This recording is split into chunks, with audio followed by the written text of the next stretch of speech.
मैं यहाँ तू वहाँ,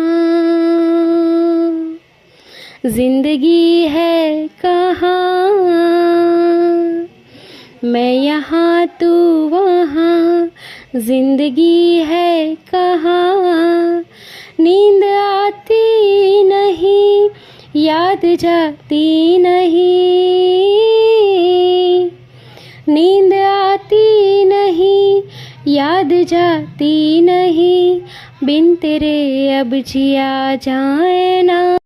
જય માતાજી અને જય દ્વારકાધીશ બધાયને। કેટલો ઉનાળો અત્યારે એવો તપે છે ને કે વાત ન પૂછો, એટલી લૂ લાગે છે। એટલે મારા સાસુમાં અમારા બધાયના માટે સંતરાનો રસ કાઢવા બેસી ગયા છે। કેટલા બધા સંતરા છે એટલે મને એમ થયું કે લાવો હવે હું મદદ કરું, તો હું બેસી ગઈ।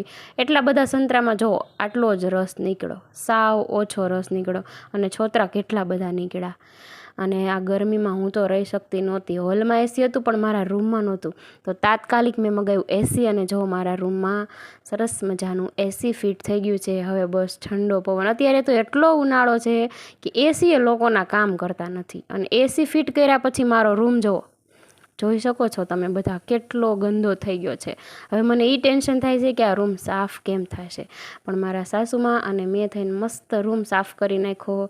એમાં તો અમે થાકી ગયા, રૂમ સાફ કરવામાં થાકી ગયા, એટલે મેં બનાવી અમારા બે માટે સરસ મજાની ચા। ચાલો તમે બધા પણ ચા પીવા આવો। પછી રાતની તૈયારી કરવા માંડ્યા અમે રસોઈની। તો હું ફોલવા માંડી છું જો લસણ, કેમ કે લસણ ડુંગળી વગર તો આપણને ચાલે જ નહીં અને મજાય ન આવે, એટલે હું લસણ ફોલું છું। આજે રાત્રે બનાવવાનું છે સેવનું શાક। હવે સેવના શાક માટે 1.5 પાવડા તેલ નાખ્યું મેં। ત્યારબાદ હવે મસાલો રેડી કરવા માટે નાખ્યું છે લસણવાળી ચટણી સરસ મજાની। એમાં નાખ્યો છે થોડોક ગરમ મસાલો। ગરમ મસાલા બાદ થોડું એવું ધાણા જીરું, થોડી હળદર, અને તમે જે રીતે સ્વાદ પ્રમાણે મીઠું નાખતા હોય એ રીતે સેવના શાકમાં સ્વાદ પ્રમાણે થોડું એવું મીઠું એડ કરી દો। પછી ત્યારબાદ મીઠું એડ કર્યા બાદ થોડું પાણી નાખવાનું। પાણી નાખીને મસાલામાં ચમચી નહીં હલાવવાની, ચમચીથી હલાવવાનો નહીં મસાલાને, આમનામ જ રહેવા દેવાનો। અને આપણું તેલ આવી ગયું, એમાં નાખવાની લસણવાળી કળી। સરસ મજાનું તડતડ એવો અવાજ આવે એટલે કે લસણ ફ્રાય થઈ જાય એટલે આપણે તૈયાર કરેલો મસાલો નાખી દેવાનો, અને ધીમો ગેસ કરજો, નહીંતર તમે દાજી જશો, એટલે એ ભૂલતા નહીં। બસ મસાલો થોડો તેલમાં મિક્સ થઈ ગયો, ફ્રાય થઈ ગયો, ત્યારબાદ પાણી નહીં નાખવાનું, શાકમાં નાખવાની છાશ, કેમ કે એનાથી થશે તમારું શાક બહુ સરસ મજાનું ખાટું મીઠું। તમારે જેટલો રસો જોતો હોય એટલી છાશ નાખવાની તમારે। આપણો શાકનો રસો ઉકળે ત્યાં સુધી આપણે બાંધી લઈએ ભાખરીનો લોટ। તો જો હું ચાળી રહી છું ભાખરીનો લોટ, અને ભાખરીનો લોટ વધે નહીં ને ઘટે નહીં, એટલે જો હું આ રીતે ગણતરી કરી લઉં છું કે કેટલી ભાખરી કરવાની। 7 ભાખરી છે એટલે મેં નાખ્યું 3 પાવડા તેલ, કેમ કે અમારું પાવડું બહુ મોટું છે અને સારું મોણ નાખીએ તો જ ભાખરી સરસ થાય। ત્યારબાદ મેં નાખ્યું થોડું મીઠું, અને લોકો એમ કહે છે કે ભાખરીનો લોટ છે અમારાથી કડક નથી રહેતો, તો આજે ચાલો હું તમને એક ટિપ્સ આપું કે ભાખરીનો લોટ કડક કરવા માટે એક હારે પાણી નહીં નાખી દેવાનું, અંદર થોડું થોડું પાણી નાખતા જવાનું અને થોડો થોડો લોટ બાંધતો જવાનો। એક સાથે પાણી નાખો તો રોટલી જેવો પોચો લોટ થઈ જશે। તો આવી રીતના મારી જેમ તમે પણ લોટ બાંધો એટલે તમારી ભાખરી થશે મસ્ત। પહેલાં મારાથી ભાખરીનો લોટ સરસ બંધાતો જ નહીં, હવે મસ્ત બંધાય છે। પહેલાં રોટલી જેવો ઢીલો થઈ જતો, પણ હવે મને ભાખરીનો લોટ સરસ બાંધતા આવડી ગયો છે।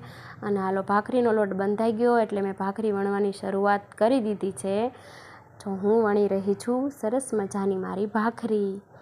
ભાખરી વણાઈ ગઈ છે, હવે હું ભાખરીને ચેડવવા માટે ગેસ ઉપર મૂકી દઉં છું। ચાલો આપણી ભાખરી થઈ ગઈ છે રેડી, અને ચાલો આવી જાઓ બધા તમે મારા હાથનું જમવા માટે સેવનું શાક અને ભાખરી, દૂધ, છાશ। પણ જો ભાખરી છે એ તમને બધાને તો ચોપડેલી જ ભાવશે, મારા જેમ કોરી તો ભાવશે નહીં, એટલે તમારા બધા માટે લગાડી દઉં છું હું ભાખરી ઉપર સરસ મજાનું ઘરે બનાવેલું ઘી। અને આ છે મારા માટે કોરી ભાખરી, કેમ કે મને ચોપડેલી ભાખરી બિલકુલ ભાવતી નથી। ભાખરી બની ગઈ અને એક બાજુ આપણા સેવના શાકનો રસો પણ ઉકળી ગયો છે, તો હવે એમાં નાખી દઈએ આપણે સેવ। તો ચાલો આ છે મારા સેવનું શાક રેડી, આવી જાઓ તમે બધા જમવા માટે। તો ચાલો કાલે મળીએ આપણે એક નવા જ વ્લોગ સાથે, ત્યાં સુધી બધાને જય માતાજી અને જય દ્વારકાધીશ।